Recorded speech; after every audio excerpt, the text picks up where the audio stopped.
Well, I just got through priming the engine bay and the outsides of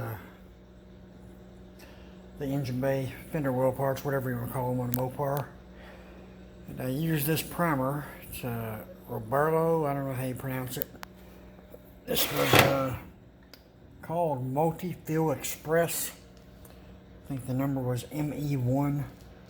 It's covered up in primer now, but anyway, they say it sands easy, and it was thick. It seemed like it's got some pretty high solids. I think it was like 64% solids. But I don't know if they have different speeds of activator for this primer. I think on this can it said it had 4,000 and 5,000. I don't know the differences. I looked on their website, and I think I remember seeing like 4,000, 5,000, 6,000, 7,000, maybe 8. I can't remember. There was quite a few. I don't know if the others can be used with the primer, but the temperature today, when I started this morning, it was below 60. It's 70 degrees now with 44% humidity. And whenever I got finished priming this, it was 67 degrees, maybe 65, somewhere in there. I don't remember for sure. But I was having a little trouble with dry spray. And at a temperature, that low, that's crazy to me. I bought 2 gallons of that primer, and hopefully they've got a slower activator for the other gallon. If they don't, I'm just going to exchange that one and go back to the Matrix. Whoops, gotta go turn my radio off. Hold on.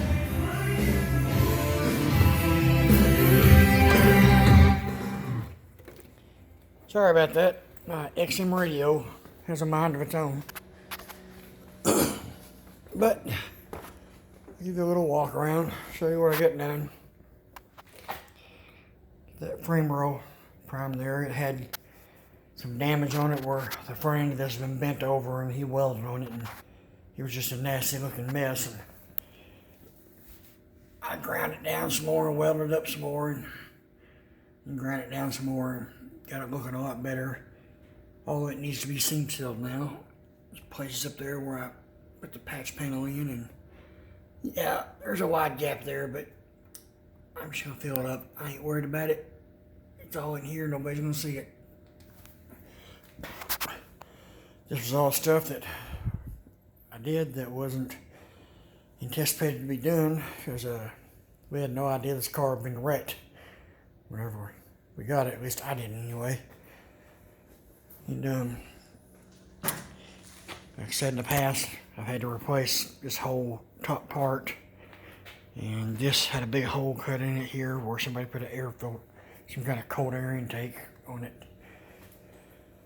And like I said before about the lower A post, it was twisted, and replaced the rocker panel and the floor pan and the trunk drop off pans, both lower rear quarter panels. But enough about that. I've already went over all that before. But this primer on the can, it says it was light gray. I know, to me, it looks white. So, and I don't particularly like white primer. As my old age and eyesight not being as good anymore, it's kind of hard for me to see it. The dark gray or the black I can spray easier. But I got her primed. Thank God. I'm tired of messing with this part. All that's done. Let this dry a day or so and come out here, and I need I've already fit the passenger side door.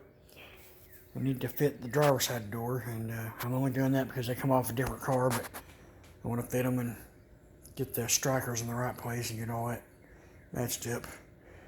And then I'll probably hang the fenders on there to see how that looks. And we'll go from there. I think my next task after I hang them doors, I'm going to get the trunk lid off, and then I'm going to work on getting the quarter panels done and the roof done and get those primed. But if you like it, everything I'm showing you here, like the video, subscribe to the channel, and click the little bell. Appreciate it.